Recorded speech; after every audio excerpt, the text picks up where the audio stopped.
they were the prophets. Okay. Mohammad के द्वारा बातें की. But had in these last days spoken unto us by his son whom he had appointed heir of all things. यशायाह के द्वारा भी बातें की. हाँ. परंतु अंत के अंदर किसके द्वारा बातें की? ये तो मैं बात करना चाहता हूँ. 24 अवतार में से 23 अवतार तो हो गए, 24वां क्यों नहीं हुआ आज तक? 24 अवतार तो 3000 साल में हो गए और 24वां अवतार 5000 साल में नहीं हुआ आज तक. कहाँ है वो 24वां अवतार? निष्कलंक अवतार. कौन है निष्कलंक? सब तो मैंने आज शंकराचार्य से ही बार पूछा, सूर्यानंद जी से एक बार, जो द्वारका के शंकराचार्य थे, उनसे पूछा. मैंने कहा जब ये बात है तो मुझे बताइए कि निष्कलंक अवतार की प्रतीक्षा हम कर रहे हैं ना, तो इसका मतलब पहले जो अवतार हुए वो निष्कलंक नहीं थे. तो हंसने लगे और कहने लगे you have caught the truth. अच्छा, ये शंकराचार्य जी ने सत्य को पकड़ लिया है. तो अभी वो मतलब तो निष्कलंक अवतार कौन होगा? नहीं, पर उसके बावजूद वो प्रभु यीशु ख्रिस्ट को फिर मानने का तैयार नहीं है ना, निष्कलंक अवतार. यीशु ख्रिस्ट के मार्ग के अंदर जो सबसे बड़ा रोड़ा मैंने बता दिया कि मेरे मार्ग में क्या रोड़ा था कॉलेज के अंदर, जब परमेश्वर का दर्शन मुझे मिला यीशु ख्रिस्ट का, और मैं तुरंत मैंने उसको ढूंढना शुरू कर दिया. कहाँ ढूंढा सबसे पहले?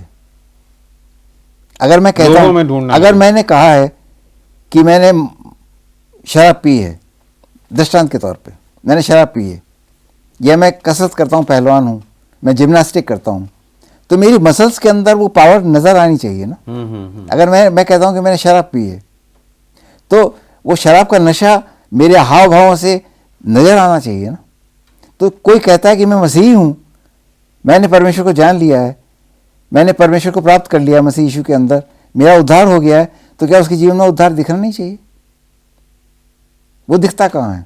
तो मुझे कॉलेज के अंदर उन क्रिश्चियन बच्चों के अंदर वो उद्धार नहीं दिखा. उनके परिवारों में जाने लगा, उनके माता पिताओं में उद्धार नहीं दिखा. मैं चर्च जाने लगा, चर्च के अंदर क्या होता था मैं बताना नहीं जाएंगे, बस दो तो मिनट हमारे पास. तो उद्धार जो नहीं मिला था समय के अभाव के कारण, मैं आपसे एक आखिरी क्वेश्चन ये पूछना चाहूंगा कि हमारे दर्शकों के लिए आपका क्या उपदेश है, खासतौर पे जो हमारे हिंदू भाई और क्रिश्चियन भाई और जो सिख भाई और जो दूसरे जिसने प्रभु को जानना एक धर्म के रूप में उसको जानते हैं, उनके लिए आपका क्या? वार्तालाप का अंत यही है, परमेश्वर आत्मा है.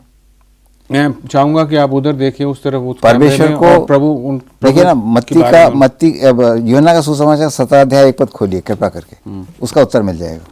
17 का जॉन 17:1 जी, 1, 2, 3 तीनों पद पढ़ लीजिए. जॉन 17 का जी.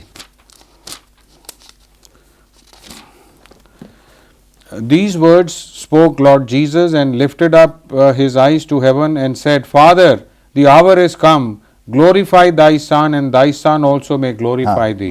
True. And as thou hast given him power over all flesh, that he should give eternal life to as many as thou hast given him. देखिए किसको देगा? जिन को भी परमेश्वर उनके पास आता है, प्रभु यीशु मसीह के पास, उनको अनंत जीवन देना चाहता है. अनंत जीवन क्या है? परमेश्वर का जीवन. परमेश्वर कौन है? अनंत है. वो जीवन देना चाहता है. और अगला पद, and this is life eternal. This is life eternal. What is? हम सब अनंत जीवन की बात करते हैं, परमेश्वर के जीवन की बात करते हैं. अनंत जीवन क्या है? This is life eternal. That they might know thee the only true God and Lord Jesus Christ whom thou hast sent. पहले सत्य परमेश्वर को जाने. कैसे जानेंगे सत्य परमेश्वर को? और उसके पुत्र यीशु मसीह को जिसे उसने भेजा है जाने. अनंत जीवन और परमेश्वर ही है. ये प्रश्न है. तो वो 24वां अवतार कौन है?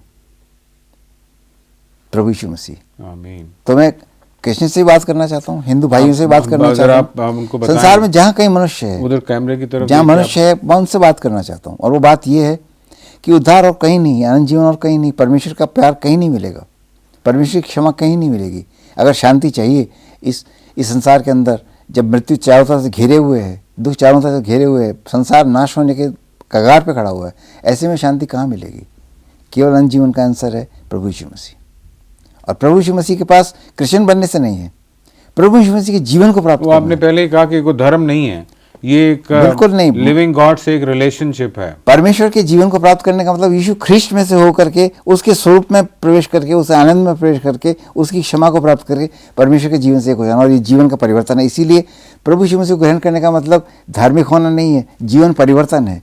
पाप से ज्योति में, अंधकार से ज्योति में आना है. वो आप श्लोक बोलते हैं ज्योति में वाला कौन सा है, जो आपने पहले भी बोला था, इसी को कि अंधकार से ज्योति में आना. जी हाँ, तमसो मां ज्योतिर्गमय. तमसो मां ज्योतिर्गमय. तो यही प्रश्न है कि ज्योति की आवश्यकता है, इस देश को आवश्यकता है, सारे संसार को मानव जीवन को आवश्यकता है, और वो यीशु ख्रिस्ट मिलेगा। प्रभु यीशु मसीह जीवन का प्रकाश है। और जैसा मैं कहना चाहता हूँ, परमेश्वर का वचन कहता है, चाहे हम वेदांतों से ले लें, चाहे बाइबल से ले लें, चख कर देखो परमेश्वर कैसा भला है। आमीन। टेस्ट द गॉड, चख कर देखो। चखने के लिए हमें उसके पास आना पड़ेगा। ईट हिम, ड्रिंक हिम, उसके जीवन को पी लीजिए, खा लीजिए, और जब होगा उसका जीवन मुझ में से प्रकट होगा, तब अपने आप हम जान जाएंगे, संसार जान जाएगा, यीशु ख्रिस्ट पर आज तक किसी ने उंगली उठाकर दोष नहीं लगाया, किसी ने नहीं लगाया। क्यों नहीं लगाया? क्योंकि वो बेदाग है, बेदाग है। परमेश्वर किसी भी दोष लगाएगा आज तक? कोई नहीं लगा सकता। तो दो व्यक्तित्व हैं, एक वो आत्मिक है जो परमेश्वर है, और एक जो देह में प्रकट हुआ परमेश्वर यीशु ख्रिस्ट। दोनों बेदाग व्यक्तित्व हैं, निर्दोष हैं। पंडित जी, आपने कह दिया, मैं इससे इस वार्तालाप को ख़त्म करना चाहूँगा। जैसे पंडित जी ने कहा कि चख के देखो, जब तक आप चखेंगे नहीं आपको नहीं पता लगेगा। और आम तौर पे जैसे मैं कहता हूँ कि किसी के सामने अगर 2 प्याली चाय की रख दी जाएं और किसी से पूछा जाए भाई कौन सी इसमें मीठी है, कोई भी आदमी नहीं बता सकता कि कौन सी मीठी है जब तक उसको चखा नहीं जाए। तो हमारा और पंडित जी की इस मीटिंग का मेन मकसद सिर्फ ये है कि उस प्याली को चख के देखो, और जब आप देखेंगे तो आपको पता लगेगा कि कौन सी मीठी है और कौन सी खट्टी है। इसमें कोई धार्मिक तुलना की बात नहीं है, इसमें सिर्फ ये जानने की बात है कि किस में सच्चाई है और किस में शांति का वरदान मिलेगा। क्योंकि पंडित जी ने भी चखा, मैंने भी चखा, और मैं समझता हूँ कि पिता परमेश्वर ने, जैसे पंडित जी ने कहा महामंत्रा कि God so loved the world that he gave his only begotten son that whosoever believeth on him, प्रभु ने ये नहीं कहा क्रिश्चियंस और सिख्स और हिंदूज, whosoever, क्योंकि हम सब प्रभु की संतान हैं, whosoever believeth on him should not perish but have everlasting life। पंडित जी, आपका बहुत धन्यवाद कि आपने आके हमें समय दिया और इतनी भेद की बातें बताई। प्रभु जी, मैं चाहूँगा कि इसको ख़त्म करने से पहले आप दर्शकों के लिए प्रार्थना कर दें कि जहाँ भी ये वार्तालाप सुना जाए, प्रभु जी, प्रभु की शांति उस घर में आए, प्रभु के स्वर्गदूत उस घर में आके अपने आप को। हे पवित्र पिता, तू कृपालु है, तू दयालु है, तू धीरजवंत है। तू नहीं चाहता कोई भी नाश हो, परंतु चाहता है तेरा अनंत जीवन हर एक को प्राप्त हो। धन्यवाद देते हैं। लगभग 2000 वर्ष पूर्व जब हम पापों में डूबे हुए थे, खोए हुए थे, तब तूने अपने आप को यीशु ख्रिस्ट में देदारी किया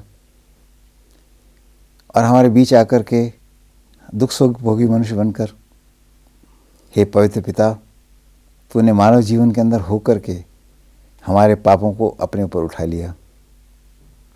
धन्यवाद देते हैं, तेरे उस बलिदान के द्वारा हमारा उद्धार हुआ। आज परमेश्वर इन सब प्रिय लोगों को, इन दर्शकों को और पूरे संसार की प्रजा को, जहाँ तक ये वचन पहुँचता है, अपना उद्धार दे उस कार्य के द्वारा जो यीशु ख्रिस्ट में तूने किया है। परमेश्वर पिता, हम सब पर अपना अनुग्रह प्रकट कर। पिता, तेरा वचन हम सब के हृदय में गहराई तक जाए और तेरी महिमा हो, और जैसा तूने कहा है, सत्य को जानोगे तो सत्य तुम्हें स्वतंत्र करेगा। महान पिता, ये सत्य गहरे तक हमारे में बैठ जाए। पवित्र आत्मा के द्वारा हमारी सहायता कर। सब पर आशीष हो, प्रभु यीशु मसीह के नाम में मांगते हैं, आमीन। आमीन। धन्यवाद दर्शकों आपका, आपके समय के लिए। सबको नमस्कार।